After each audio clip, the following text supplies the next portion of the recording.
Well, good morning, church. Good morning, everybody at the factory and at the warehouse. Wow, the warehouse is just growing so much, and I had a chance to meet so many of you who are fairly new to the warehouse, and welcome. Fire Hall is growing like crazy, and Churchill, we just continue to pray for you. In fact, our team was praying for you this morning, and we're cheering you on as you continue to follow Christ where you are. So we're into a series, third week, of asking the 10 toughest questions of our faith. And I don't know if you're into exercising or not, or running, but if you are, you know that you can't just sprint for long periods of time. You need to warm up, then you can sprint for a while, and then walk a little bit, and there's a little bit of a rhythm to it. Well, today, we're going to have that kind of rhythm. We're going to warm up a little bit, and then we're going to sprint, and I need you to keep up with us. Then we're going to kind of slow down and walk a little bit. Then we're going to sprint again, and then we're going to end with some cool down, okay? So when we get to the sprint times, hang on with me, and let's go together. So today's question that we're asking is worshiping Jesus really any different than worshiping an invisible pink unicorn or Santa Claus or pixies or whatever? And so we're really asking, who do you say that Jesus is? Jesus is imaginary. I'm as sure as you are sure that fairies and leprechauns don't exist. It was all fraudulent. It was all manufactured by the church to encourage belief in their fairy story. The story of Jesus and why I don't believe it. That's like me walking up to someone and saying, like, you should love the Cat in the Hat more than your mom. People have been saying Jesus is coming back during their lifetime for many, many, many lifetimes. We're looking for truth, and it's either... So am I. No, you're looking for truth inside yourself. I'm looking for truth too. I'm engaged in the search around this issue. No, you you're also not. are engaged in the same search. You come to a different conclusion. Patsy. He's not coming back. It's time to move on. If God wanted to forgive our sins, why not just forgive them? Who is God trying to impress? Presumably himself, since he's judge and jury, as well as execution victim. Because on the one hand, he supposedly overturned the world. It turned the world upside down and triggered off this massive movement. But on the other hand, he leaves no trace in the historical record. Let me just ask my audience, do you guys think Jesus is love? Do you think that one of the most barbaric torture devices ever conceived of represents love? Now, you have to love YouTube, don't you? Because you can get away with saying anything, and it's really easy to kind of pick on folks that are on YouTube. I mean, they're extreme, it raises up the emotions, it's rather energized, and it's easy to sort of write off. However, there's a danger in watching some of these clips, and the danger is this. It's very easy to dehumanize people. It's very easy to forget that these are people just like us who are on a journey, hoping that today is better than that tomorrow's better than today, and these are people who, like us, love their families and work hard and really want to get down to the truth. It's very easy to end up labeling these people or typecasting these people or criticizing their demographic. But we've got to remember that they're people just like us with a story and a family and a life just like us in many ways. It's very easy to just sort of write them off, right? However, if the person that has a different view on faith issues than you do happens to be the person that you're working with, or the person who sits next to you at school, or the person who actually lives in your house, or the person you're sitting next to at the kids' game, suddenly it takes on a whole different meaning, doesn't it? Suddenly you realize that this is a real, credible, beautiful person who's got some really interesting and intriguing questions about our faith. So I asked Dennis, who's our site pastor over at the Fire Hall, to reach out and have some conversations. And one of the fellows he reached out to was a guy named Pat. Pat is the vice president of the Humanist, Atheists, and Agnostics of Manitoba. And he had an opportunity to sit down for 70 minutes and have a conversation. And we found it really interesting. And here's a little bit of Pat's view on who Jesus is. I'm Pat Morrow. I'm a husband, a father of three, and I'm a trailer mechanic by trade, and I'm also the vice president of Humanists, Atheists, and Agnostics of Manitoba.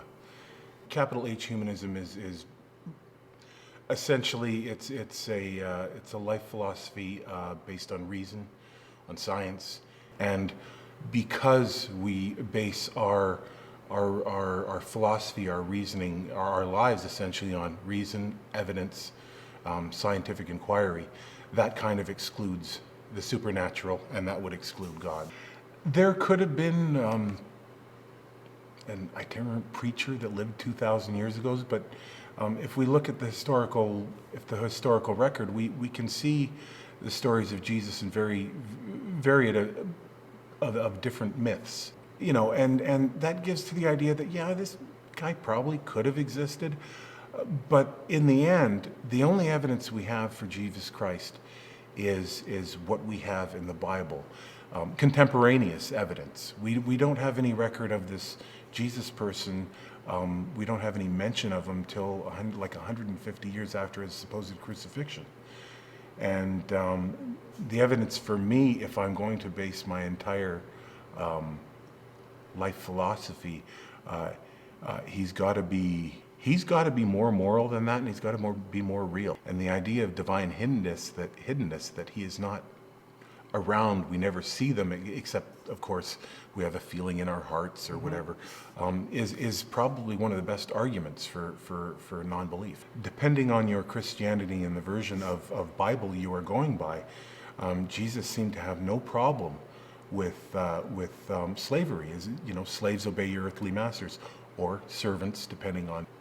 There is so many more moral things that Jesus could have taught that he didn't, which leaves you to scratching your head thinking that if we have more moral things today in things like the Universal Declaration of Human Rights than what Jesus taught, then how can this teacher,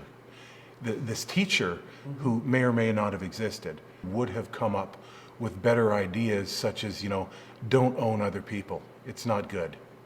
The Christianity I'm talking about are the ones that believe that somehow a human sacrifice can atone for their misdeeds. Okay. I don't believe vicarious redemption is a moral concept. Okay. I think if there was an omnipotent God, that he could have found better ways than a murder, torture, death to make amends for supposed original sin.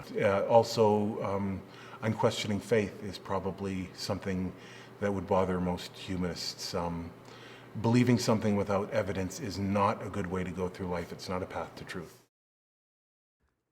So it's really easy to write off all those on YouTube who are coming through such energy. It's a lot harder to write off some of Pat's objections. And I just want to thank Pat. Pat and another guy named Tony, who is also part of the Humanist Agnostic Atheist of Manitoba, are going to be as guests at our Unapologetic conference next weekend. And they said they would love to talk to anybody and share their views and willingness to do that. But the fact is that they raised some really fascinating questions that a lot of Christians would just love not to even look at or hear, but we want to use just a few of the things that Pat said, because he had some great objections, and in the whole 70-minute interview, he had wonderful challenges to our faith, but we want to just pick on three that he brought out and ask ourselves, how would we answer these? How would we answer these everyday questions posed to our faith? Question number one, you have a sermon note page. I encourage you to take that out and take some notes, because there might be something I say that you want to follow up on, and we're doing the hard work of learning together, so let's learn together. Question number one, there is no mention of Jesus until about 150 years after his supposed death and resurrection. How do you answer that? What do you have to say? What do you have to say right now about that? Question number two, Jesus was not a good moral teacher. For example, let's just pick one thing. He condoned slavery. He had no problem with slavery. Do you know how brutal and horrible slavery is? He had no problem with it. How do you answer that? Number three objection, the human sacrifice, the torture, the murder, and the death of Jesus was actually immoral. It was an immoral cosmic child abuse situation. How in the world can you believe that vicarious redemption is even real? Vicarious redemption, we'll explain that, doesn't work. Now, we have our work cut out for us today, don't we? That's a lot to take on in a mere 35 minutes, and this is where we're going to begin to sprint in a few moments. We're just going to stretch out for a few moments here. Let's begin to do the hard work. Number one, there is no mention of Jesus for the first 150 years after his supposed death and resurrection. Now, this is a pretty common claim, and it comes with some inferences and some kind of underlying ideas. The claim is that that we've sniffed around the story of Jesus, and because we don't find any credible evidence close to his story, it smells like a cover-up. Pat even mentioned it smells like a myth. It smells like it's not true. It smells like it doesn't have historical credibility. It sounds like a conspiracy, and that it's not rooted in history. So that's the claim. The question is there any evidence that would say otherwise? Is that what the evidence says? Well, here's where we're going to begin to sprint. So, you ready? Here we go. Exhibit A. Exhibit A are the writings of a guy named Origen. He lived about 190 years after the death of Christ, so not very close to Christ. He came out of his shoes. This guy came out of his shoes. He did textual criticism. He did biblical exegesis. He did hermeneutical study. He did all the taking apart of the Bible, and he came to the conclusion that Jesus was a very credible person. Now, he's 190 years away from the actual event. However, this is a guy who was willing to die for what he believed, okay? So that's interesting. Doesn't prove anything necessarily. However, one of the things that he did is Origen quoted from another guy, and this guy was a historian named Phlegon. Now, Phlegon lived about 110 years, so we're getting a little closer. Lived about 110 years from Christ's death. Phlegon was not a follower of Jesus. He had not signed on to follow Jesus at all. Phlegon wrote a whole bunch of history. In fact, his most popular work was a 16-volume history of the Olympics. Okay, the Olympiads all the way back from the 776 BC, 229 Olympiads. He writes a 16-volume. He's a serious historian.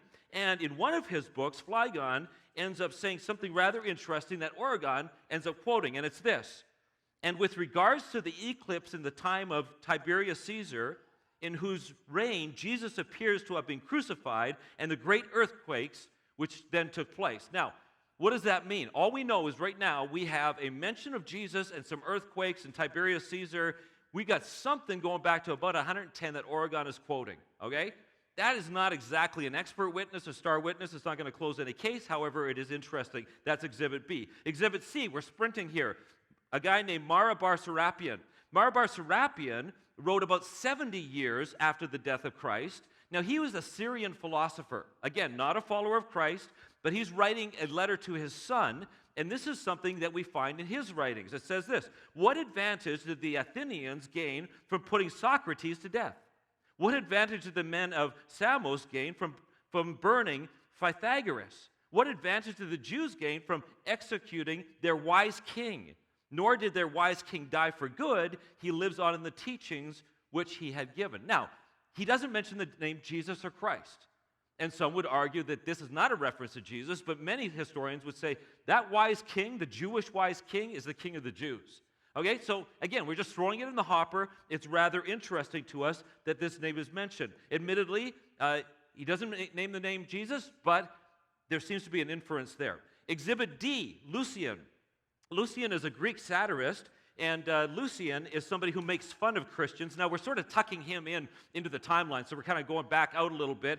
Lucian is not somebody who is a follower of Jesus. He loves to make fun of Christians, but here's what Lucian says.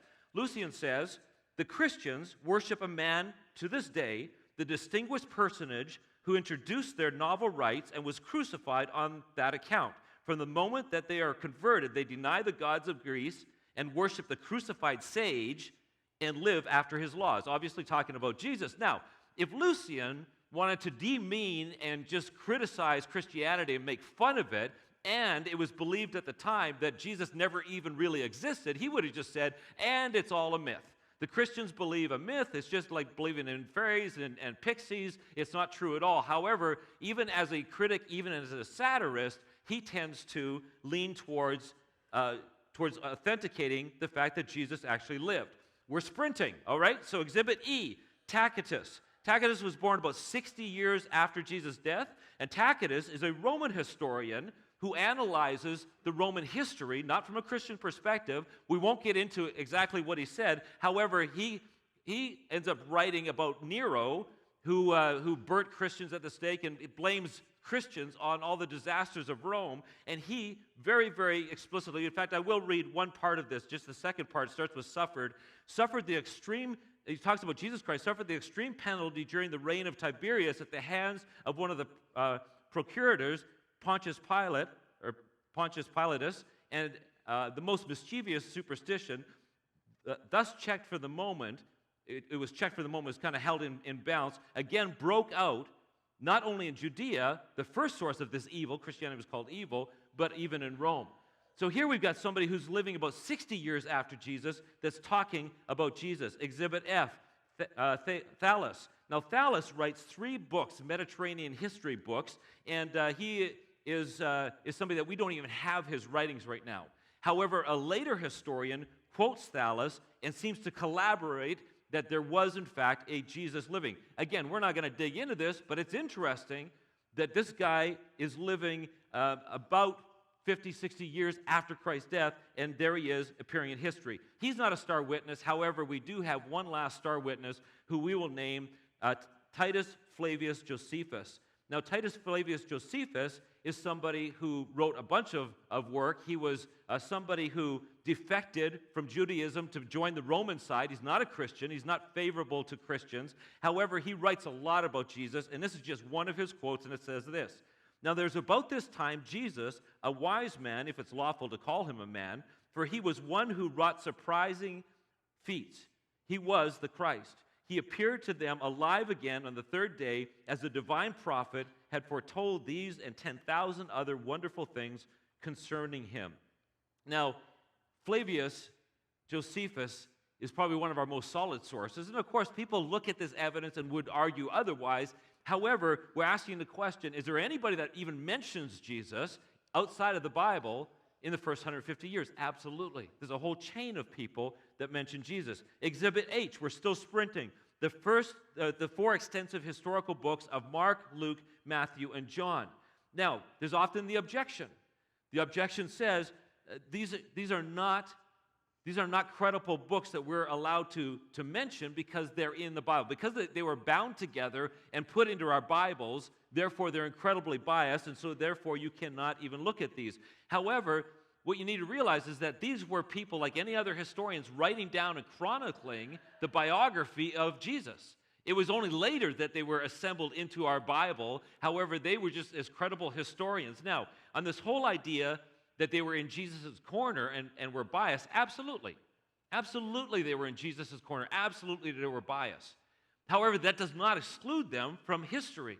For instance, if I was arrested and in a court case of some sort with some charges against me, the lawyers on either side would not automatically ignore my wife Carolyn as being a witness simply because she has bias, simply because she has a favored position. In fact, they would probably argue and say, hold it a second, she's got inside information. She's really close to the source. Yes, her information might be biased, but we can try and figure out where the bias might be influencing her testimony, but she would not automatically be disqualified. So these people really, they provide us with a storeroom of near video quality recordings from 4 different camera angles called the Gospels. They cannot be just written off or wiped away. 2 more quick pieces of evidence, and then we're going to slow it down a little bit. Exhibit I and Exhibit J. Often there's a charge of the Bible that these are not reliable, it's not a reliable text because it was tampered with. These Gospels are not reliable because they were tampered with. However, if we stack them up compared to all the other ancient writings that nobody's really questioning, but if we stack them up, there's some interesting stats on how the Bible stacks up in terms of its textual authenticity. For example, there are 7 copies of Plato's work. These are not, Plato lived, these are not his original handwriting, these are 7 copies of Plato. There are 49 copies of Aristotle. There are 643 copies of Homer's Iliad, written back in 600 BC.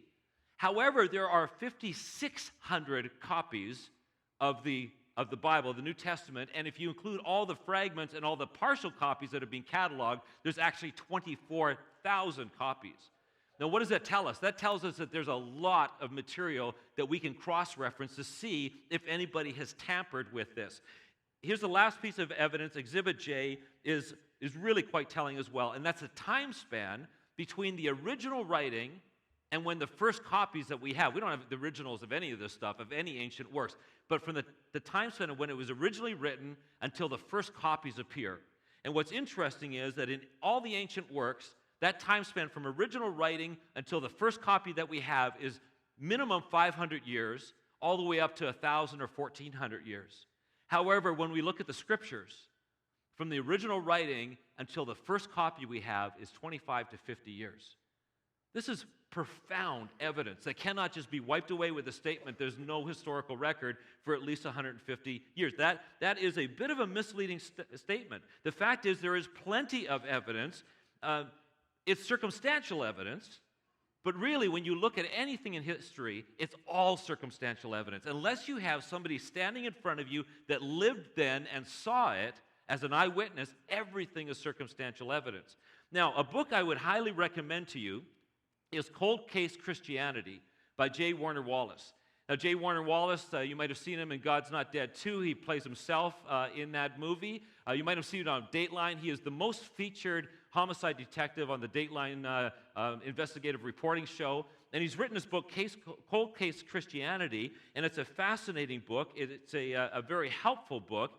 And it's a book that this last week actually brought some perspective on how we are to look at evidence.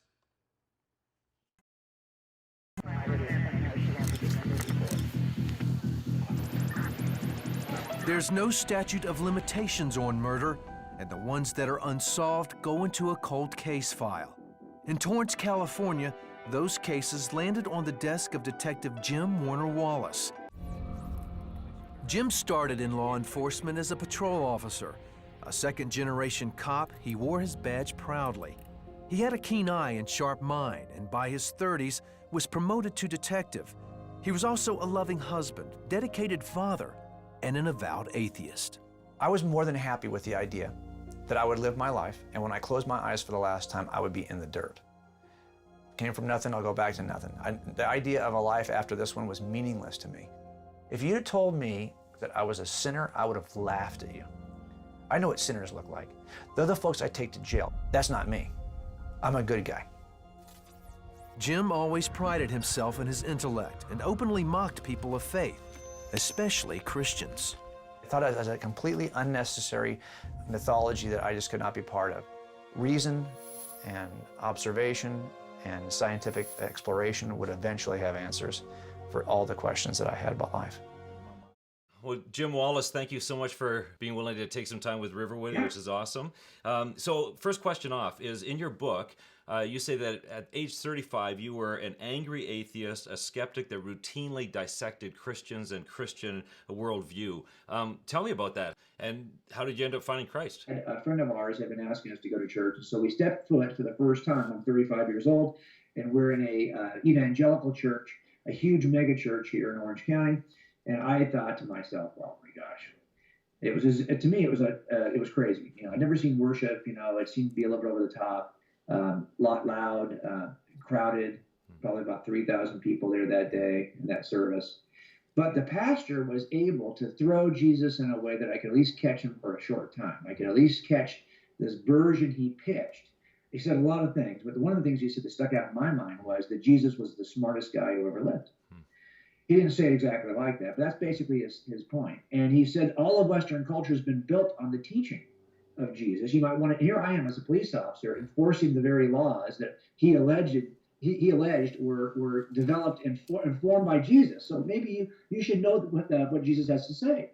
And that's what got me interested in reading the works of Jesus. So I imagine you've been a witness in many, many court cases. So let's just sort of hypothesize here for a minute. A lawyer comes to you, says, Detective Wallace, please summarize for the court the evidence in this 2,000-year-old cold case that would convict Jesus of existing. How would you convict Jesus of existing? What evidence how would you summarize that evidence? Well, I can tell you that I typically will resist an effort to summarize the case briefly. I'll tell you why. I think that the case is like all of my cases are cumulative, circumstantial cases. What makes a cumulative case work is, I call it death by 1,000 paper cuts, right? It is this idea that it's not one single piece of evidence that makes the case in any of my cases. It's the cumulative 100 pieces of evidence that all point to the same reasonable inference. If Jesus was the kind of character from the past who never worked a miracle, and we had an account of this character the number of accounts we have today, the way it was transmitted through time, there wouldn't be a single scholar in all of history who would doubt the historicity of Jesus. What causes the doubt related to the historicity of Jesus are the insertion of the miracle accounts. If Jesus was just a wise sage who never worked a miracle, never healed anybody, never rose from the dead, but had a lot of nice things to say, nobody would doubt his historicity. Now, Richard Carrier, you're familiar with his work on the historicity of Jesus, why we have reason to doubt. Bart Ehrman, how Jesus came about. David Fitzgerald nailed the 10 myths of Jesus. These people would say that he didn't exist. So if you had a chance to cross-examine those folks, what would be some of your points? Well, I can tell you that I know Carrier and I know David, and Richard and David have worked with us on our student groups when we lead them into Berkeley. Both of those atheists come to our student groups and they spend time with our students. This is why I'm so glad that at Riverwood you guys are doing this, because you are taking the time to do what we did. We're preparing our young people. We used to take them to Berkeley, and Richard and David would be the two people we would bring in to make the case. So I think it's important to understand, young people, anyone who's listening to this, that don't be surprised that there's an articulate, well-versed defense attorney who's willing to make a case against you. I've never worked a case where I spent 6 weeks, right? And then I presented the case, and at the end of it, the defense attorney says, wow, that was so good, we're done. We can't say anything. No, they now spend 6 weeks making the alternative case. And I've had these happen where after 6 weeks on both sides, the defendant actually confessed. So clearly, the defense story is not true, yet it was very articulate. Persuasive, not persuasive enough, but I mean, all the things you would expect from a defense attorney. The fact that somebody can articulate a different position does not make the position true. People ask me, where are you most successful in your trials? Is it at the opening statement? No. Is it at the evidence show? No. Is it at the closing argument? No. Is it at jury deliberation? No. We win or lose trials at jury selection. Now, I know that sounds disappointing. But the truth is, if you don't put the right jury in the box, you can't win either side.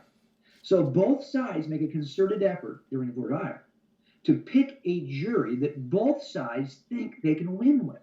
Now, it's equal battle back and forth. Each can exempt 26 people, and we often go pretty deep in that list to pick from a larger pool, the 12 that'll sit in the box, the 4 alternates, those 16 people. We pick from the larger pool. Right, and the bias continuum is people who are for the prosecution or for the defense, and then you have 2 on the prosecution side, people who are so in the bucket for the prosecution, they'll never do anything but vote for the prosecution, and people who are fair, but lean toward the prosecution. People who are fair, but lean toward the defense, and people who are so in the bucket for the defense, they will never go to the prosecution. Now, the same thing is true for those of us who are sharing with our friends. You have Christians and non-Christians.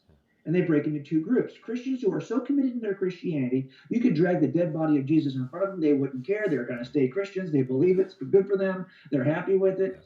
Then you have people who are fair. They're having doubts, actually. They have open questions about Christianity, but they would still call themselves Christians.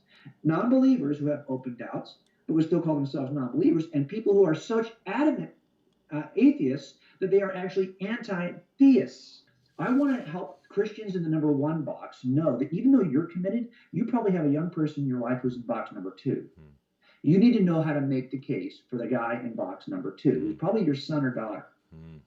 Now, if you're number 2, I want to speak to you because you have open questions. I want to help you. If you're number 3, you have open questions. I want to help you. But if you're number 4, where you just hate the idea so much that no matter what I say, you're going to flip me off and push back, I am not going to take the same approach with you that I would with the first 3 categories. I call this the 3-quarter principle. I spend time with the first 3. I pray and model Christ for number 4. That's fascinating. You know, I think we're learning that early in our series now that, you know, I always thought it was if you stacked up enough evidence on one side or on the other that it was going to be convincing and self-evident. But right. There's so much heart involved. There's so much relationship involved. Yes. There's so much bias involved. And we have our biases and they have, you know, so it's fascinating. One last question. Do Christians know the evidence, or how important is it to study this apologetic stuff?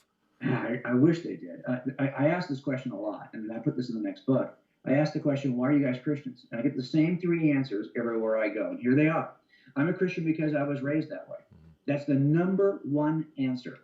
I'm a Christian because I've had some experience that confirmed for me that God is real. That is the number 2 answer. I'm a Christian because I used to be a jerk. I met Jesus. I'm not so much a jerk anymore. Okay, that's kind of experiential also, so that's kind of the 3rd category. Those are the top three answers. And that's also, by the way, probably the same thing the Buddhist would say, or any other believer would say, of any worldview. So I think our answers need to be different. So it's time for us to take our role. If you've been a Christian, but you haven't been a Christian case maker, well, in 1 Peter 3, then you know you have a partial Christian life. You've had a truncated, abbreviated Christian existence, because we're all called to be Christian case makers. So if you've been a Christian, great. If you're not a Christian case maker, now's the time. I love that. Thank you so much, Jim. Thanks for your time today. You're so generous and being willing to share with us and teach us, and it's been really rich. I really appreciate your time with that. No, I'll tell you this. Your church, I don't need to brag on you, but it's not very often that a church gets it. So all of you who are in this church, you are very lucky to be in the right place to take the next step in your journey. God bless you. Thanks so much. Yeah, we need to thank Jim. You know, that was a fascinating conversation. But probably the thing I walked away with most is I always thought if we could just get enough evidence on one side or just enough on the other. But what Jim taught us is that the evidence pool is in the center. It's how you interpret that evidence. And don't be surprised that there are people who are incredibly articulate at interpreting the evidence on the other side as well. Fascinating. Well, let's move on. Let's move on to our second challenge, and it's this. Jesus was not a good moral teacher. For example, he condemns slavery. The charge here is that this book that we have, the Bible, is not actually full of good moral principles and good moral teaching, but and in fact, it can't even be trusted. But is that true? Does Jesus and the Bible condone slavery? Now, this is an incredibly complicated and technical question that we can not hope to solve in 7 minutes, but we're going to at least sprint into it for a few minutes together. Is the word slave used in the Bible and by Jesus? Yes. Does the Bible or Jesus ever come out and say that slavery is a sin and should be abolished? No. Does Jesus or the Bible actually tell how to be a good slave or a good slave owner? Yes. Okay, case closed, right? Not so fast. Maybe we need to look at the evidence and then make some decisions. I'm going to submit a little bit of evidence by exhibit. Exhibit A is really a question. Are we comparing apples for apples? When we talk about slavery in the Bible and slavery today, are we comparing apples for apples? The charge suggests that slavery in the Bible is the same as what we could call New World slavery, which is the slavery that we're familiar with in the last 300 years, which was the brutal kidnapping, mostly of people from Africa and bringing them to North America, or the sex trade today. And we got to ask the question, is this apples for apples? So New World slavery really has to do with kidnapping, taking people away from the home, torture, ill treatment of those people for profit, racially motivated many times, or just against one race, and today often sexually motivated. Is that the same kind of slavery as we're talking about in the Bible? This is interesting for us to dig into. So let's take a look at some ancient slavery bits of evidence. First of all, sometimes, how did people become slaves? Well, sometimes Israeli citizens sold themselves into slavery. They weren't captured, they weren't kidnapped, they were living in poverty, they had no social system, they had no other way of surviving. They actually gave themselves to slavery, to an arrangement, in order to even survive and have a house over, a roof over their head and food on their table. Certainly there were people that were captured in war, prisoners of war that were turned into slaves. Absolutely, in the ancient world there was absolute brutality in slavery. There's no doubt about that. But there's other ways as well. Sometimes there was no bankruptcy system. So if you owed somebody money and you could not pay and you were bankrupt, your only means to pay that was to go into an arrangement where you would become their servant, you would become their slave. There was this indentured labor that was going on. In other words, there was an agreement or a deed that was signed, and it was an agreement between you and your master. Now, the Bible has some really serious laws when it came to slavery. Here's some of them. Kidnapping a person or selling them was a capital offense. You were not allowed to do that. Secondly, if a slave ran away from somebody else, you were commanded to harbor them, to feed them, to protect them, and to care for them in your own house. If a slave was injured by somebody, they needed to be released, and if there was any sort of mistreatment by the master, that master needed to be punished. In the Old Testament law, debts were to be forgiven, and slaves were to be set free every 7 years. That was just the law. And in this indentured servitude thing, often the person who was serving would actually choose to sign on for another 7-year term, or would choose to say, hey, I want to continue to serve you. It wasn't all this oppression. It wasn't necessarily a slave problem. In fact, that's the next piece, is that really slavery was woven into the social economic fabric of every nation in the ancient world. It wasn't seen as a problem. It was certainly a primitive social structure that hadn't matured or advanced out of it, but it was everywhere. It's just how the world operated back then. Now, does that mean that it was good? No. Does that mean that it was something that was healthy or a system that we should advocate for? Absolutely not. Of course not. It was abolished. But this is a little bit of factual stuff. So are we really apples for apples? Or is it maybe a little bit apples and oranges? I think it's apples and oranges. I think we're talking about two different kinds. I think the slavery, when we say this word that Jesus condoned slavery, we think of the slavery, this New World slavery. It was something completely different. However, a good testing question is, why didn't Jesus outrightly condemn slavery? Well, some would say that he did. In Luke chapter 4, 18 to 19, it says this. Jesus speaks of himself. The Spirit of the Lord is upon me, for he has anointed me to bring good news to the poor. He has sent me to proclaim that captives will be released, that the blind will see, that the oppressed will be set free, and that the time of the Lord's favor has come. This verse, some would say that this verse indicates that his mandate, his role, his desire was for everybody to be free. However, it still presses in to ask us, well, why didn't he just condemn slavery then as a human right? Well, the Old Testament, Jesus and Paul, when they talk about slavery, they're not condoning it, and they're not giving any sort of universal laws. They're talking about in the context of the world that they are living, here is the case law that you need to live out. Now, we're just going to throw that in the hopper. Let me give you a second little bit of evidence, and I'm going to call this Exhibit C, a third piece actually. Exhibit C is this, Donald Trump. Okay? So I'm watching this news interview with David Muir the other day, and Donald Trump says something that kind of strikes me. And here's what he said. He said, Chicago is like a war zone. It is carnage. It is horrible carnage. This is Afghanistan. I want them to fix the problem. You can't have thousands of people being shot in a city in a country that I happen to be president. Maybe it's okay if somebody else is president. Okay? Now that kind of struck me. I thought, wow, that's some really strong language, isn't it? I hate murder by guns. I hate all the violence that's going on. And kudos to Trump for that. I hate it too. I think every president, there was never a president that said, oh, I'm okay with people dying in the streets of their homes because of gun violence. There was never anybody like that. But he's saber rattling, right? He's saying, like, this is wrong. We got to fix this problem. This problem has to be fixed. But I want to challenge you and to think this way. There's some very strong rhetoric there and some denouncing of gun violence in the States. And yet what struck me is this kind of saber rattling doesn't accomplish anything. It doesn't really accomplish anything. And we've seen that. We've seen that these kinds of words, just intentions of words, don't necessarily accomplish anything. Action is required. So to assume that Jesus didn't care about certain social issues because he didn't talk about it is misleading. Someone can talk about it and accomplish nothing. Somebody cannot talk about it and accomplish a lot. And I would challenge you to think that, you know what, it was actually through Christ's words and through the mandates of Christ that slavery was abolished by Christ-following people. And so you've got Jesus here who, no, he does not take on the injustice and he doesn't take on this, inequality and these social economic conditions because that's not his agenda. He's not out just to simply change the surface conditions of our world. He's going for the heart. And that's why he didn't talk about women's rights.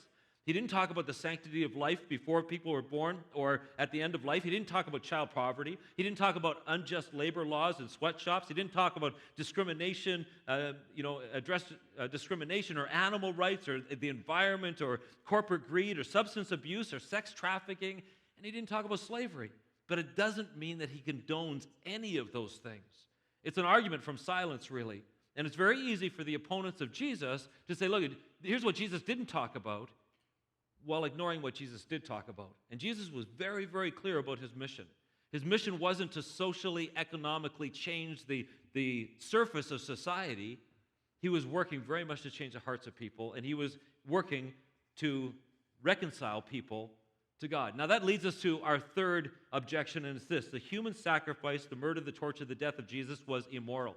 Vicarious redemption doesn't make sense. Now this is probably the most charged of all of the ones that we've looked at today, because it says this: if God is so good, why doesn't he just forgive? You know, somebody has said God is a God who practices cosmic child abuse by putting his son on the cross. If God is so good, why does he believe in barbaric human sacrifice, right? If he's all powerful, why doesn't he just wave his hand and forgive people? If he really loves us and he's all powerful, he should have no problem just waving his hand and forgiving us. Sounds good, doesn't it? How do you answer that? Well, we could take, the next couple of hours talking about the theology and the philosophy of all this stuff, but instead I want to close with a story. And the story is going to go like this. I want to paint a scenario for you. Richard Dawkins, the evolutionary biologist that we saw in the opening clip of YouTube, he rails against the substitutionary atonement of Jesus. He calls it, quote, barbaric, sadistic, gross, disgusting, and immoral. So let's borrow Mr. Dawkins for a little imaginary journey, shall we? Imagine that Mr. Dawkins is married to Mrs. Dawkins, and they decide to take a holiday. They need a break. And so they go on this holiday to an exotic land, someplace they've never been before, someplace really quite unknown to them. It's a country very hot, very unfamiliar. It's got sand dunes for miles and miles and miles, and they're having a blast exploring around in this amazing country. Well, one day on their touring, they go to this monument, and it's a wonderful garden in the middle of all this desert. It's a great place, and there's a fence around the monument, and Mr. Dawkins is feeling a little bit loving. And, so he sort of breaks out of his British stiffness and, stiffer upper lip, and he grabs the hand of Mrs. Dawkins, and they jump over this fence. She doesn't know where they're going. They go around to the back of this monument, and he starts kissing her like he used to when they were teenagers, right? Now, it's not going to go any further than this, so don't worry, okay? But he's kissing her, and Mrs. Dawkins, she's blushing, and she's, kind of getting all flustered, and she's all thrilled in her heart. She's feeling all this love, and like, wow, he does have a romantic bone in his body. This is awesome. We get to have this little kissing session. They're kissing for just a few minutes, and before long, they've got guns pointed at them. There's a bunch of soldiers standing around them, and they realize, uh-oh, maybe we shouldn't have crossed that fence. So they say, okay, we'll just go back, and as soon as they start moving, they're pushed up against the monument, handcuffed, and dragged off to separate jeeps and thrown in prison. 3 days later, finally, the British emissary is allowed to see Mr. Dawkins, and as soon as he walks in there, Dawkins is like, "Get me out of here!" And the emissary says, well, I can't. Look, Richard, what were you thinking? There were signs posted everywhere. You were in a monument area of their most holy and sacred tomb of their country's divine leader. But I don't believe in their country's divine leader. I don't recognize their divine leader. I didn't even know that's what it was. It doesn't matter. You were in their country, and you are now under their law. Okay, I was trespassing. I'll admit it. How much do I have to pay? No, it doesn't work that way. Well, how long do I have to stay in jail? No, listen, Richard, you don't understand. This is a country with laws like you have never seen. Did you not research this country before you came here? They have some of the strictest laws in the entire world. They have higher standards than any other part of the world. You've never seen law like this. And as a British emissary, I can't just undercut or negotiate these laws away. What are you saying? Richard says. Richard, you defiled their holy tomb. In their laws, it's written in their constitution that anybody who jumps that fence and defiles their holy tomb is guilty of the death penalty. But I don't live by their laws. I don't recognize their laws. I don't bow down to their leaders. Richard, it doesn't matter. It's their country. It doesn't matter what you believe. It doesn't matter what you think about their laws. So a week later, he finally has his day in court. He's brought into this ornate, opulent courtroom with a massive judge sitting behind the bench. He's read the charges. The evidence is brought out, the arguments from both sides, and the verdict comes down guilty. The judge says the laws and constitution of our country say that anyone who is found defiling our most sacred tomb must pay with their life. Richard yells out, he can't help himself. I don't believe in your laws. I don't believe in your constitution. His lawyer tries to quiet him down, and he doesn't, though. This is barbaric. I protest. This is immoral. This is sadistic. This is unfair. To which the judge says, Mr. Dawkins, you don't get to make the call. This is not your country. You don't get to make the rules. Okay, but listen, Judge, why can't you just forgive me? I promise I won't do it again. I didn't even know what I was doing. Like, why can't you just forgive me? Mr. Dawkins, what kind of world do you come from? Is that how justice is dispensed in England? Really? A man is found guilty of breaking the British laws, of attacking a woman and raping her, and he's found guilty and brought before the judge. Are you telling me that the judge at the end of the trial, when the guy says, I'm sorry, says, oh, listen, well, that changes everything. No problem. You can go free. Really? Are you telling me that if a nurse who's worked in a nursing home for 10 years ends up over that time killing 18 patients who she thinks that they ought to die through some insulin injection, and one of those patients happens to be your mom, are you telling me that you end up protesting the judge, say, listen, she's guilty of killing 18 people, but so she's a murderer. Why can't you just forgive her? I'm sure she's sorry. Really, Mr. Dawkins? Anybody in the world would not say that that was a loving judge. They would say that that was a barbaric, immoral, sadistic, and unjust judge. What kind of judge would I be if I failed to uphold the laws of our land that have been entrusted to me? Now, Mr. Dawkins, you may stay in the courtroom while your wife is brought in, and so his wife is brought in, same trial, same evidence, same verdict, they're guilty. At the end, they stand together holding hands once again, and the sentence from the laws of that country are brought down, and the sentence is death. But just as they're about to be let out of the courtroom, somebody comes running in the back door yelling.